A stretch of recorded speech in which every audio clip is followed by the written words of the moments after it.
The House of Mystery presents Inside Writing, the radio show where authors discuss their writing process in all genres.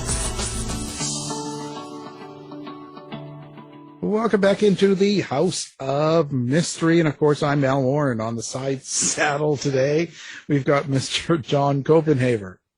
Hey Al, how are things going? Things are always good.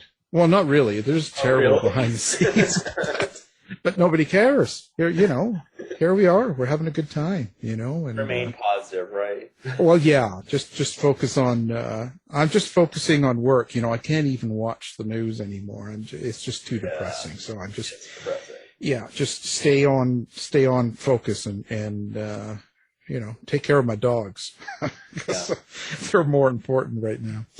Anyway, we don't want to. We want to keep things up because that's what we do here. We're not talking about life. We're talking about writing. And today we've got a friend of yours. Another one you brought her in. She sounds very interesting, and we're going to talk about the new book called Whereabouts Unknown. And of course, the writer is our guest, and that's Meredith Doench. Thank you for being here. Oh, thanks so much for having me, Al. Wow. So, Meredith, where did it all start? I mean, I say that funny, but you've written a few books now. Has writing been something you've been always into since you can remember, or is this something that's fairly recent? Yeah, so as a kid, I was not at all interested in school. I actually really hated it. And I did not do well in it. And until I think I was in 8th grade when I found Stephen King and started reading some of the Stephen King books, and then into my 9th grade year and stuff like that. And that was when I remember for the very first time thinking, I could do this. If I'm going to have a job someday, this is what I would like to do. And that's when I also started taking a real interest in my English classes and things like that. So my whole desire really, and especially through my high school years, I was really into slasher films, and I loved horror so much. I still love it. And I thought that was my goal, was to become a horror writer. And I just really went after that. And then I think it wasn't until I was in my 2nd year of my grad program when I realized that crime writing had so many elements that could bring out this idea of justice, because ultimately that's what I was writing about at my horror ghost. I was writing about some form of justice happening.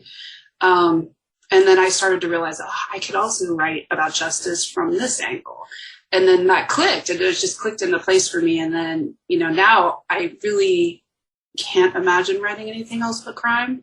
Every once in a while I write short horror stories, but I'm pretty hooked on my genre. I think, I've always been thinking in that direction, but I've been a teacher for quite some time. I taught special education for 3 years for kids who had emotional disabilities.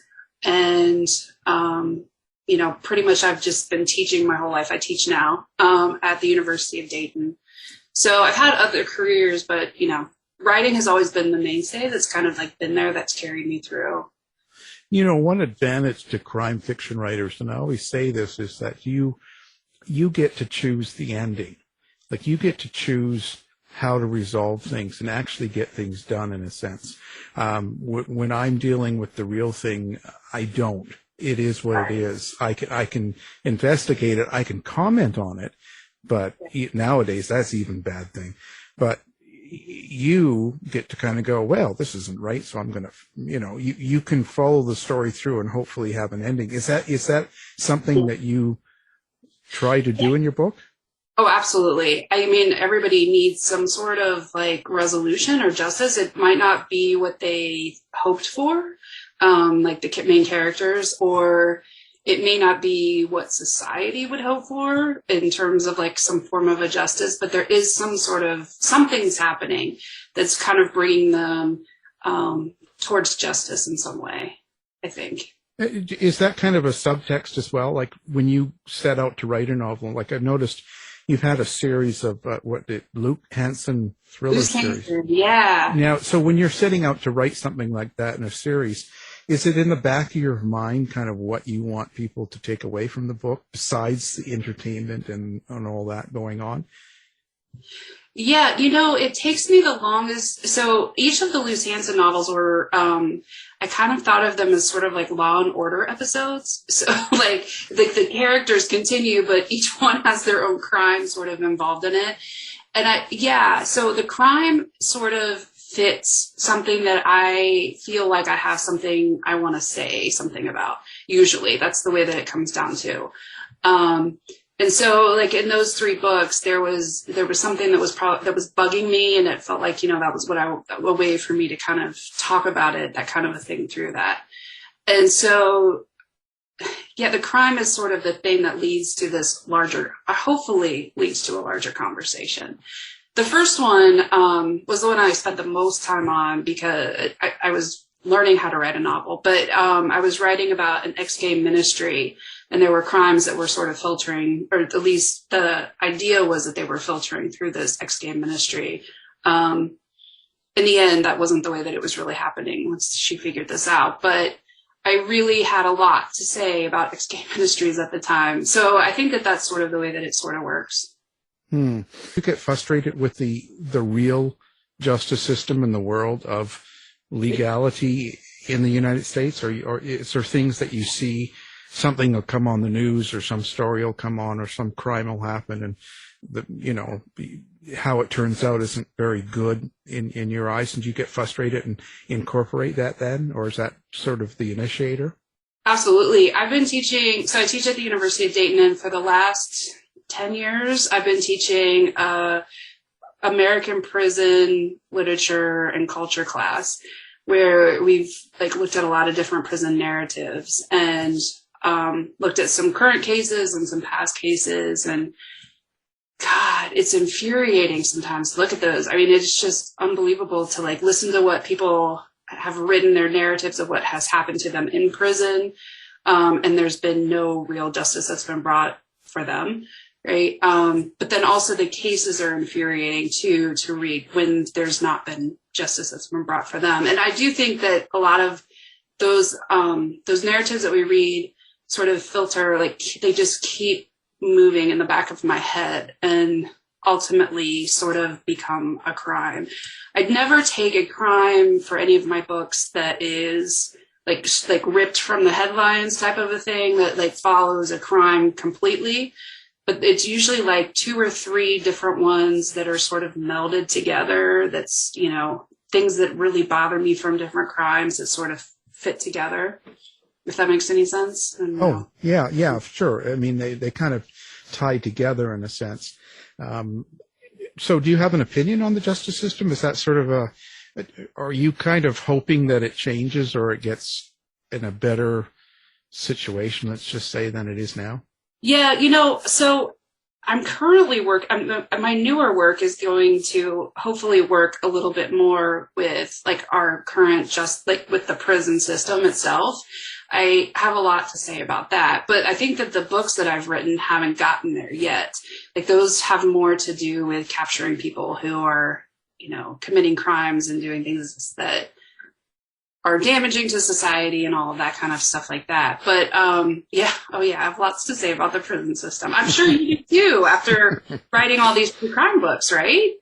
Yeah, I think the one thing I do say is a lot of people say, well, if the system's broken, I always say it was never right to begin with. Yeah, absolutely. It was built off of something that was done incorrectly or done not quite as it should have been. How's that? And I think that people think that it was good and now it's broken. It's no, it's always been this way. Always been that way. I can go back 100 years and find stories, and it's this is crazy. It's not like it ever was all there, And I think the other biggest problem I see is that you're also dealing with a lot of people, humans are running the system, and you vote people in, for sheriff and for a lot of the different jobs. And it's sort of something that I don't see as, it shouldn't be about popularity, and you got too much of the feelings and emotions involved in justice, and it needs to be more logic and more a lot more of everything to it. I don't know. It just needs to be better.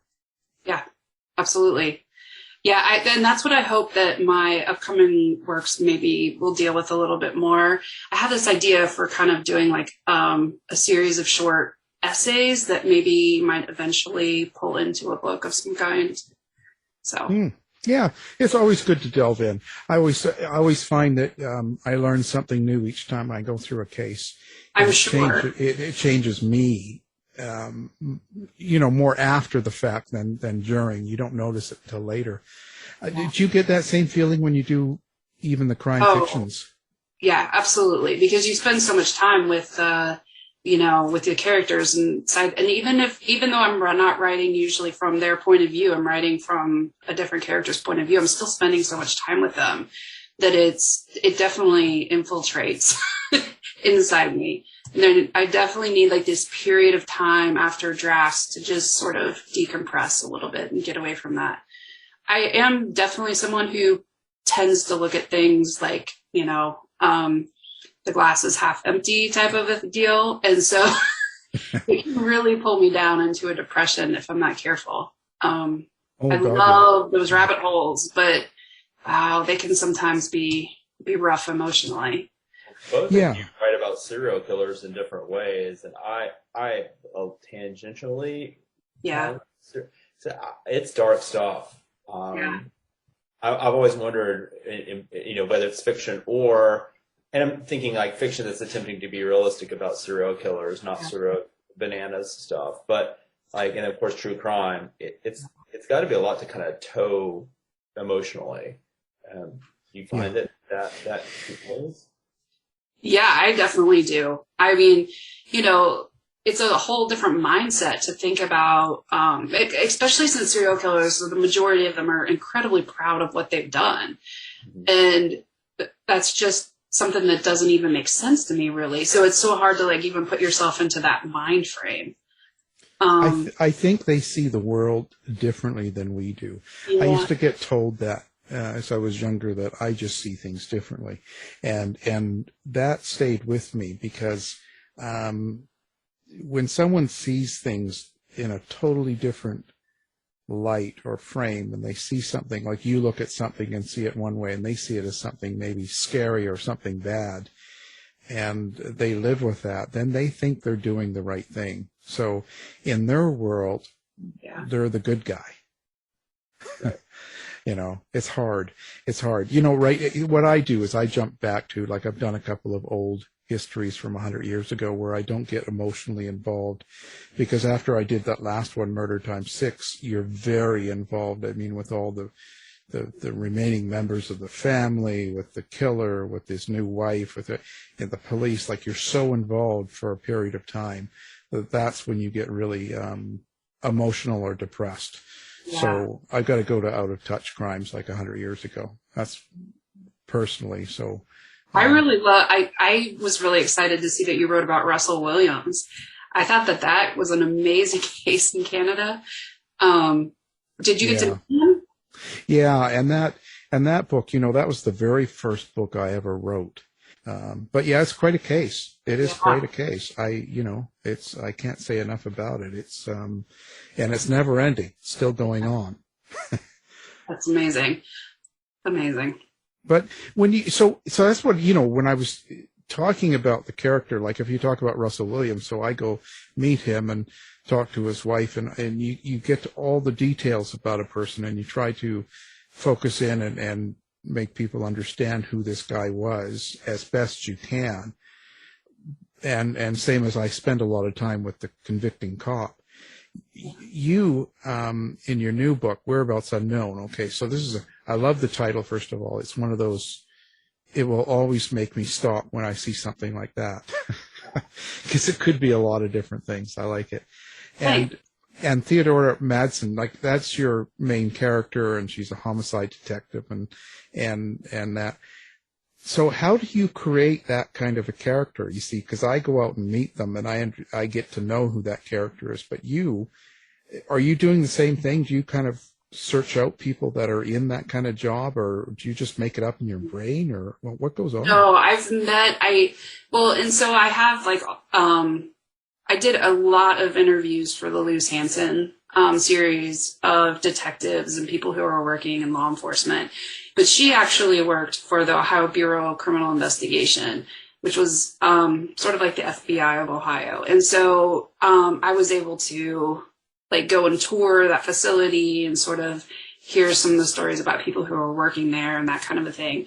But my favorite thing to do is sort of ride along if officers or detectives will allow a ride along. Before we went into lockdown, before the pandemic hit, most were welcoming for things like that, or they would welcome me in to talk to them with a few questions, that kind of a thing. I live in Dayton, Ohio, and in a really small suburb of that, and we only have one female detective in our area. So I've spent time really talking to her. And then also I live not very far from Columbus, and then Cincinnati is only an hour away the other direction. So I've tried really hard to interview as many that are willing to talk to me, particularly women who are working in law enforcement. But this book was written during COVID. I mean, I signed the contract for this book, and then pretty much 3 months later, we went into everything started shutting down. So this was a really hard book to write because everything kind of had to be done through email, questioning through email, or I could call people. But I've been really lucky because I have one of my friends from childhood is an ex-cop who worked sex crimes. And sex crimes was her specialty, but she knows people who, were kind of in everything that can sort of give me information and things like that. And that was very helpful to be able to talk to some people for this particular case for missing teens. I wasn't exactly sure, how long. I know that the case would be really important at the beginning, but when would it actually go cold? So I needed details like that. There's also a lot of, I don't know how to say this, but I have a second narrator in this book, Annabelle Jackson, who is a 16-year-old who's actually being held captive in the book. And so as we sort of listen to her, or as we read her story, she encounters a lot of different things on her journey as well, too. And I was lucky enough to have someone who works at a university around here talk to me about kind of what would happen to bodies. It was kind of disgusting to talk about, but, what happens to bodies. I hate to give too much away, but there's things going on in the book that kind of in this lockdown area. But so I had some help, but a lot of it was just research that I was doing as well, too. Yeah. And I was going to say, I bet you it's still really difficult for a female to be a detective or to be an officer. Yeah. Even in today's society, people sort of assume that everything is equal and that it's not an issue. I think, if anything, it might be more difficult because I think the public has a general thought of what a female cop should look like and what is. Do you know? Absolutely, yeah. And even just the numbers around here, there's the majority, the vast majority are male. But yeah, there's also this idea, of what a woman cop should look like. Yes, absolutely. Yeah, because I go back. I'm talking about that, actually, yeah. Yeah, because I look back at some of the old shows you see from the 70s and 80s, and you can see how females were treated as second, very, very obvious back then when you look back. Back then they might not have been, people might not have realized it, but when you look back, you can certainly see, wow, this is, wow. I just wonder, do you think in 20 years people will look back and kind of think the same thing about now? Gosh, I don't know. That's a good question. I do. What's interesting to me is that Hollywood sometimes, in its attempt to be, I guess inclusive, or progressive will often cast a lot of, that they create a sort of dynamic in the, the police room that, I wonder how true it actually is, and what the reality might actually look like. In other words, do we seem to be making more progress than we have been making? What do you think, Meredith? I would, from the interviews and stuff I've done, I went in with the expectation that it was going to be a really masculine environment, and that it was sort of like you have to kind of fit into that or you're not going to survive there. But most of the women that I talked to, they did give me this element of like, I had to fight to be here. But at the same time, they all talked about this, like how they were pulled in to this family type of an organization, like that, where they felt really included and very much supported no matter what happened to them. So I think that the fight was getting in, but once you're in, it seems like there's this inclusivity that seems to pull in. The hard part is, I think, getting the job and getting through all of the things to get you to the point where you actually have that interview. That seems to be what holds so many people back. That's really interesting. I kind of get that. It's a little bit like almost like you've earned your way in, so now you're on the inside. Like these gatekeepers along the way that keep them out. Yeah. It's still easy to gang up on a female. Now, but with Theodora, like, how do you develop the character, like the personal parts of it? Is that a lot of you going into the personality of her? Well, I felt like Luce Hansen was more like me than this particular character. I mean, Theo is, just to kind of set her up, she's like 53 at the time the book starts. She is in a really stable relationship with her partner, and they have a baby on the way. She feels like she's in the prime of her career. She's had really great cases. And she's really on her game. She's nervous about the baby coming, but she's really at the top of her professional career, I would say. Plus, she's just very athletic and things like that. But as the book opens, she's on a routine follow-up to one of the missing teens. And there's a shooting that happens in this routine follow-up that she didn't expect.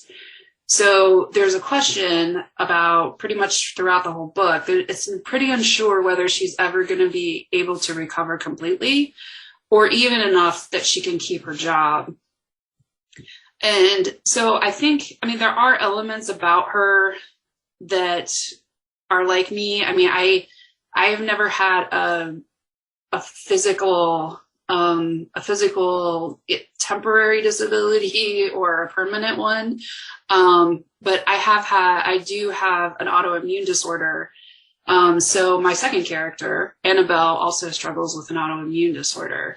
So I think that, there's elements that I was able to pull from that to write Theo. I mean, I can imagine how frustrating it would be to want to be able to run and not be able to run, or, I can imagine those things, but yeah, there's elements of her that are pretty different from me. She also feels like pretty secure, I think, and I don't know if I necessarily feel that way all the time. So, but yeah, I do pull from myself, but I would say Luce Hansen is definitely more like me than Theo. It's really interesting just having characters in a detective novel that, do have to navigate a disability. Particularly, I think, to a certain degree, crime fiction is, ableist a little bit because, so much is action-oriented and that kind of thing. And so it's exciting to hear that those kinds of characters are coming up in your work. I mean, is that something you were setting out to do, or do you think that just sort of... So when I first met Theo, when I first started thinking about this, this whole thing as a novel, and I just started really getting to know her, she was already injured in my head. So originally I was going to start the book with her already injured and then go forward. And then it turned out that I needed to go back. But it was really, I did set out with her in mind of being, having this, and also this question, hopefully the reader's questioning throughout whether or not she's ever going to be able to fully recover. She's been shot in the hip, which leads to a whole bunch of nerve damage and things like that, which make it kind of hard for her to move her leg. There's not, like, the messages are not getting to her leg as well as they could, things like that. But the doctor keeps telling her, you could fully recover, we just don't know. So, yeah, I mean, I did, but what I didn't set out to do was make my second major character have an autoimmune disorder. And that was a real shock to me, or a real surprise to me when that happened, because I was just doing like a free write one day in Annabelle's voice, and it just popped in there. I was like, oh, this makes perfect sense. This is going to make things so much harder for you. So then it just sort of, it all kind of fit into place. But I mean, the time that I was working on this book, we were in the middle of lockdown, and I was thinking about health so much because, just watching death counts come up on the screen, how many people are hospitalized, people that, in my life that have got COVID. My mom got it at some point and was hospitalized. So, like, there was just all of this talk about bodies and health. And it just sort of just, really, and I was also, I've also been dealing with my own autoimmune disorder. So all of those things just sort of filtered into the novel. It just strikes me as a sort of a kind of undiscovered country a little bit in crime fiction. Yeah, so, it is. And there's so much potential. It seems like, it just seems like an exciting and important, of course, thing. I wrote, I have an article that's going to be coming out with Crime Reads about disability and crime writing. And yeah, it was surprising when I really started researching it, how few writers have really jumped into that. There's been quite a few that have had who have either been like wheelchair bound or something like that, but they haven't had any kinds of, we don't have a lot of representation of from the disability spectrum, going across it. So it was really interesting to read through. I think we all usually think of Jeffrey Deaver's characters, and when we're kind of thinking of that, but there is a listing that I found that had something like 90 some detectives or else private eyes that have had some sort of a disability. And this person did this amazing work to find these things. But they're not usually in the mainstream stuff that we read and see. No, remember Ironside? Old Ironside, yeah. Again, I'm dating. Never mind. No, yeah. So when you're doing this during COVID, like you're locked down and you're doing a lot of the writing, did that outside stress sort of get into your head and make it difficult for you to write? Oh, absolutely. Yeah, I actually wrote about in the, in my little author part of the book, I did say, I talked about that I was definitely dealing with a writer's block for part of it. And the pressure just sort of kept mounting because I had these deadlines and I didn't meet them twice. I had to ask for extensions, which I have never really had to do yet before. So it was definitely COVID. And also too, during COVID, so the other part that was, really intense was all of my classes from school were moved online, and I've never ever taught online before. So I had to learn how to do that and maneuver that. Plus I was also trying to write. So it was a really horrible time. No, I could see that. Yeah. Do you outline the books, like especially when you're doing a series, like you were doing before, do you kind of outline what you're going to do and kind of know how it's going to end or what the main theme of the story is and then fill it in? Or do you just do it by the seat of your pants? I'm kind of in the middle. So I would say that I do a very broad kind of an outline that it just has like the key moments that I, in my head am sort of plotting out. And then a lot of it is just discovery during the writing. But for my next book, I keep telling myself, like, you got to learn from your mistakes, because I can't tell you how many times I had to rewrite Whereabouts Unknown, because there's 2 different timelines going on in this book. And at some point, those timelines had to meet at the exact moment. And I misjudged that so many times. And I really attribute that to not planning enough. So I keep telling myself that when I do this again, I am not going to do it the way that I did it. I'm going to do a lot more planning. I don't know about John. What about you? How much time do you spend planning? Yeah, well, it sounds like kind of a similar journey to yours. I tend to spend time with the characters, digging in, and then kind of figure out the plot. I mean, I have a scenario, but I really haven't figured out the entire plot. And it's, usually like 100 pages in, I'm like, whoa, I got to figure this thing out. And but I am now in the follow-up to Savage Kind. I've already outlined it. It feels really nice to have that outline. So I'm wondering if I'm not evolving a little bit too. I've also had to go through a lot of rewriting of both the 2 published books. I'm wondering if I need to just plan it more and trust that, I will listen to the characters if things need to change. Absolutely. What I mean? But I love doing that backstory stuff too. Like, I could just write for days about when I was 5, this happened, It just doesn't even matter. Yeah, I love that too. And yeah, you're right. You can get to page 100 and you're like, what's going on?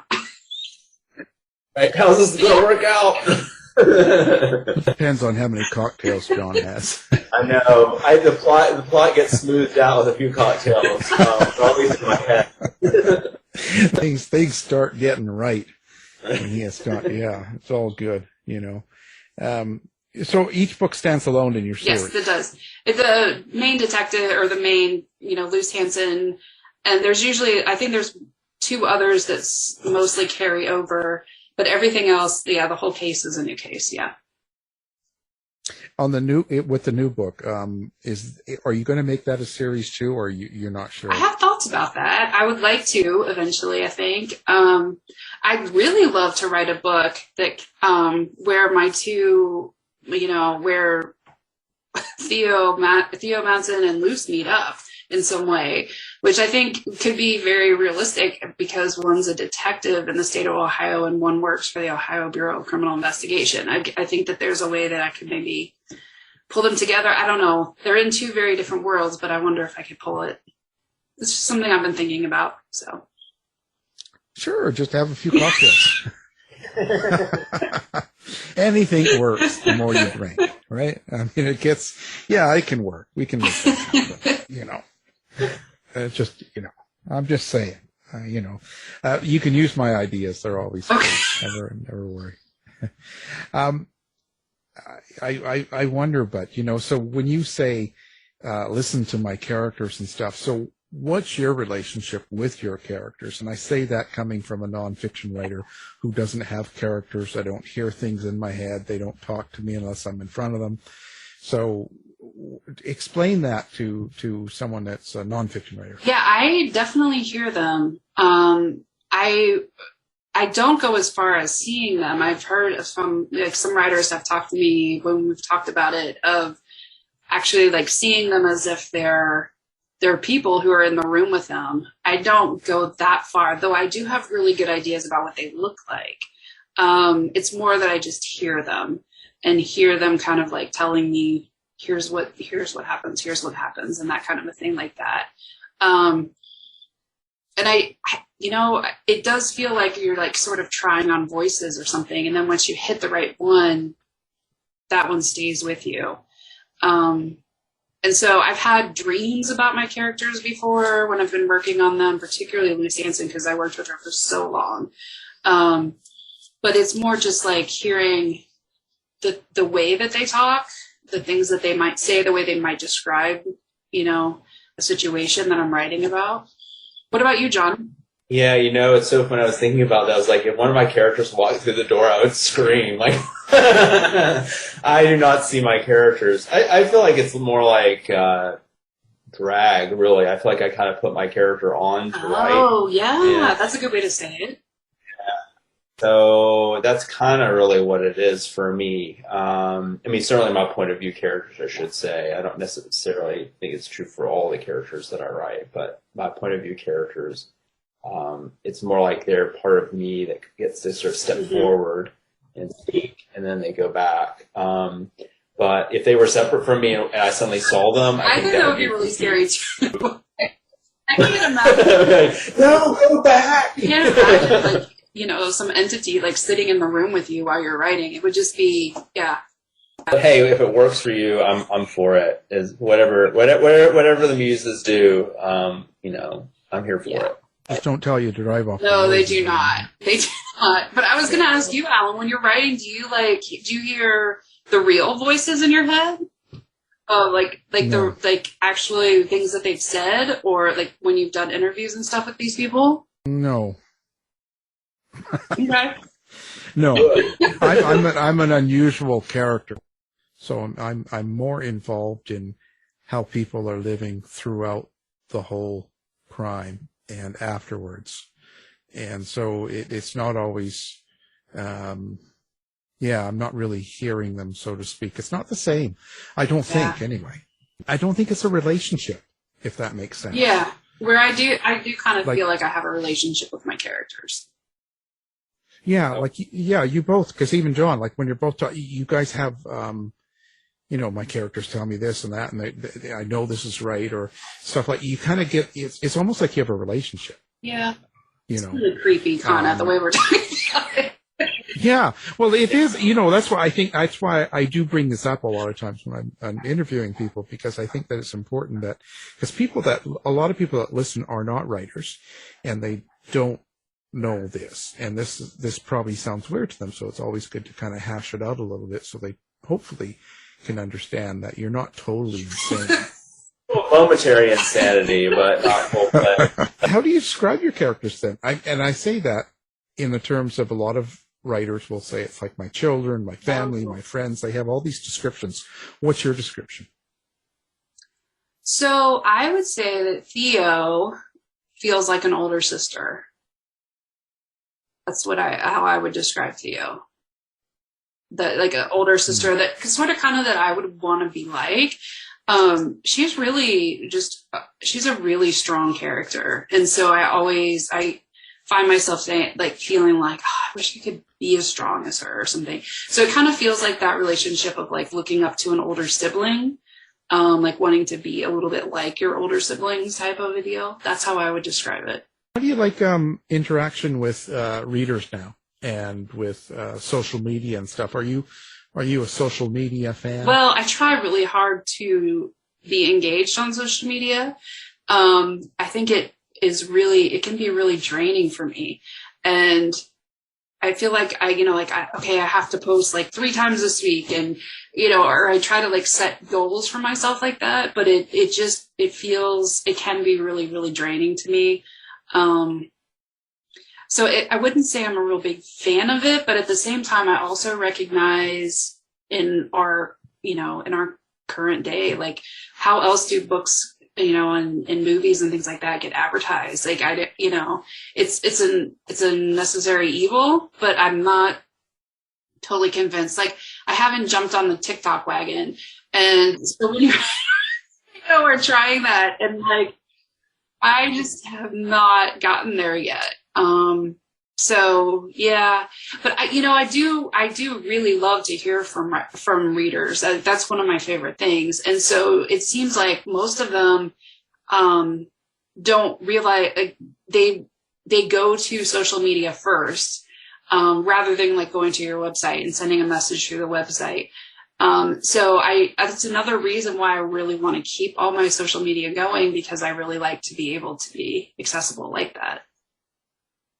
So how do people get a hold of you? What is your website, and what social media are you on other than TikTok? I'm not on TikTok yet, but I do have Facebook and Twitter and Instagram, and they're all under just my name, Meredith Doench. And then on my website, it's also underneath just www.meredithdoench.com. And there is a place there where you can send messages. And so I've gotten some that way, but most of the time it's people who are sending me messages through Instagram or something like that. Reviews, do you take them seriously? Do you follow up on them, or do you sort of ignore them?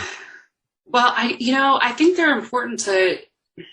So one of the things that I really like to do is not look at the early ones. So, like my last book, Deadeye, came out in 2019.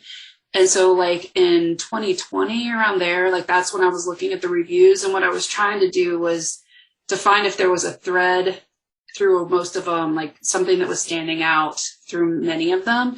And that's how I feel like it can be really helpful. But wow, reading the early ones is really hard for me. I don't know. What about you, John? Do you like to read them? No, not Goodreads. I just don't do Goodreads. Occasionally I'll ask my husband to step in and read just to see, I'll look at the Amazon one sometimes. But unless it's a really thoughtful review one way or another, honestly, I don't pay it a lot of attention. Does that make any sense? Yeah. Like, if it's just like someone being nasty, well, who cares? Like, you're just being nasty. Or on the other side, just someone being, I loved it. I'm like, yay, I'm glad you did, but I can't do much with that in terms of like applying it. I just really kind of have to look at what feedback seems constructive. Right. But also, I can't do the Goodreads thing, and I tend to think authors need to stay away from Goodreads. That's for readers, not all. Goodreads. We've had a lot of in the women-loving women publishing world. There's been somebody we've had some people who have gone through. We know them as Charles or Charles 2. Who just go through and give everybody ones.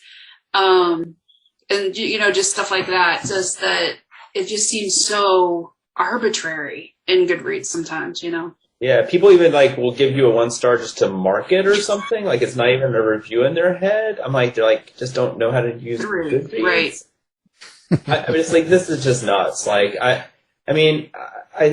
tend to find, personally, I get my recommendations from people whose opinions I trust and through sort of, established reviewers.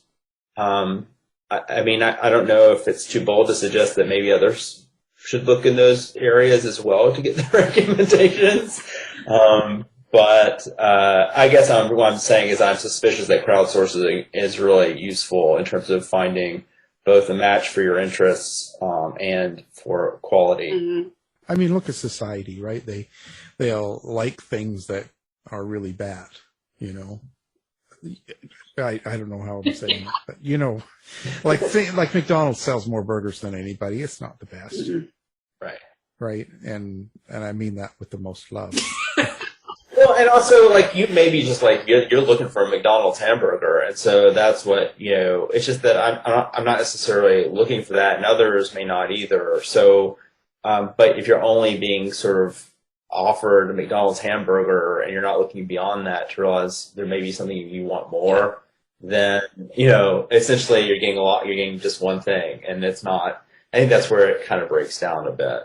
Yeah, and that's kind of it.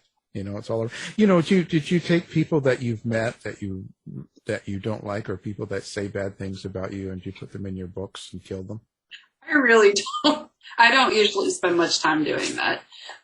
Oh, come on. It's therapeutic. It's the best thing for you. Maybe I need to try that for the next one. I'm open to trying all new things for this next book that I'm going to write. So maybe I'll take that on. Well, that's what, I got that idea a couple of years ago from J.D. Horn, who was he's a big time writer for New York Times. He's done really well. And he says that anytime someone cuts him off or says something rude to him, he'll take that and put them into a character and make sure that they have a terrible death. And at first, I laughed about it too, but after a couple of years, I'm thinking maybe it's therapeutic. Maybe it helps. Yep. Oh, I'm insane. I think it would definitely be therapeutic. I just wouldn't want to spend all that time trying to make it work in a plot. Then I feel like I'm giving that person so much energy. I can't. Well, just when your character's getting out to her car or his car, and then they see someone get run over. Well, oh, I'm terrible. I'm sorry. I'm causing trouble here. But Well, so this book comes out, and do you plan on going out to any of the shows or any of the signings or doing anything in the next year, or are you staying away from them still? Well, no, yeah, there's not too much this summer that I'm going to be going to, but BoucherCon, I'll be in the fall. Are you two going to that? I am. Okay. I'm not invited. But No, I I don't really feel in place because true crime doesn't really fit in with most of the crime fiction writers. You know, I feel out of place, so I tend not to go to any of them. So yeah, I think that might actually be my first in-person one in like 2.5 years or something like that. So that's going to be pretty wild to be in person with it. I don't know. But yeah, so most of the stuff I've been doing has been on Zoom. I've done a few readings here and there. I've done a lot of teaching of workshops. So if you follow my website on the calendar, I usually have a workshop that I've been doing. It's kind of actually equaled out to be like once a month. And they're usually hosted by like a public library or something like that. I'm hoping to do a little bit more of that this summer. when you finish a book like Whereabouts Unknown, and you're all done, and now you're going to go out and start promoting it and that, do you think a process of writing a book like that changes you? Oh yeah, absolutely. I think, there were moments when I didn't think I could write this book because it felt too big and overwhelming to me. It definitely gave me a lot more confidence. That definitely changed me in some ways as a writer to write this book. So I don't know if that's good or bad, but it definitely changed me. But yeah. Well, I think each book we write, we feel we get a little bit better, right? Yeah. Hopefully. And because if we're aware, well, it's just paying attention to your older books. Yeah. As you get through a book and you kind of look back and you kind of go, oh, geez, I wish I did this and that. Because quite often, I mean, don't you look back at books and kind of go, oh, I wish I could have done this, or would you change anything in your books that you've previously written? Yes, I would. I do think no matter how much I really, really liked the first one that came out, I think that I needed to spend more time with it. I think that it needed some more work with maybe the structure of it, or I would change that. That one was also really super bloody. It's my bloodiest one. And I think I probably would tone that down if I had the opportunity to change that. But yeah. Yeah. Well, I think it's just a process, but you wouldn't go back and actually redo it, would you? No. I just looking back, I think, oh, I shouldn't have done that. And, things like that. Yeah, I think it's a bad thing to get into if you start going back and redoing books or re-editing, Mm-hmm. Yeah. But, well, certainly been an interesting conversation. I should ask, what influences you the most? Is it other writers? Is it your slasher films you like, or is it true crime? Like, what is it that you think is the main part, the main influence for you? I am definitely influenced a lot by true crime, and Investigation Discovery. That channel is on pretty much all the time in the evening at my house, and so I am very much motivated to write by things that I hear about true crime, and I'm so fascinated by it. But then running up second with that would be other books, that deal with crime.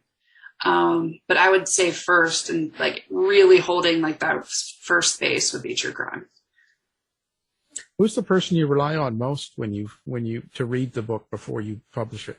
Oh, well, I've had a couple of people who have read it in the past who were crime writers. And the person that I found who has helped me the most is somebody who doesn't even write fiction and writes memoir, and writes about family and love and children. And everything that I don't write about is kind of what she writes about. And she's been really, really great to kind of say, I don't know about this, some of the questioning of it. And sometimes she pulls me back a little bit from the horror stuff too, but she's read the last 3. This one and then 2 others. The only one she didn't read was the first one. So, she's been a huge help with that, and I really love hearing a voice that doesn't do this, for their own publishing. Yeah. Right. I think that's important. It's a different angle. Yeah. Different, they're not involved in it, so to speak. So, wow, fascinating. Of course, we'll have your website up on ours as well, so people can find you with one click. Great. Thank you. Very important. And everyone, you need to buy this book. It's out March 15th, and it's called Whereabouts Unknown.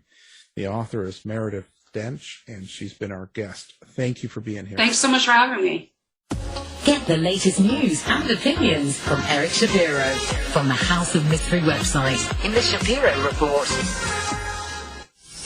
To find out more about our show, guests, or to listen to past shows from our archive, please go to www.houseofmysteryradio.com. Show's over for now. Was it as good for you as it was for me? Well, good night. This has been a production of Something Weird Media. I'll be back.